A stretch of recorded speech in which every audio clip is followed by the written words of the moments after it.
নতুন রাজনৈতিক দল গঠনে অন্তর্বর্তী সরকারের ভূমিকা থাকা উচিত হবে না বলে মন্তব্য করেছেন বিএনপির স্থায়ী কমিটির সদস্য সালাউদ্দিন আহমেদ। শনিবার বিকেলে চট্টগ্রামের শহীদ প্রেসিডেন্ট জিয়াউর রহমানের জন্মবার্ষিকী উপলক্ষে আয়োজিত এক সভায় এই মন্তব্য করেন তিনি।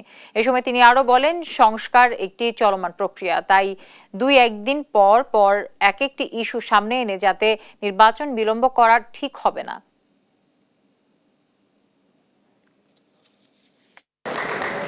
কোনো একটি মহলকে রাজনৈতিক দল গঠন করার সুযোগ দেওয়ার জন্য এবং তাদেরকে অবৈধভাবে সরকারি সুযোগ সুবিধা দেওয়ার জন্য কোনো ভূমিকা থাকা অন্তর্বর্তী সরকারের উচিত হবে না বলে সবাই জুলাই আগস্ট মাসে সবচেয়ে বড় গণঅভ্যুত্থান সংঘটিত হয়েছে।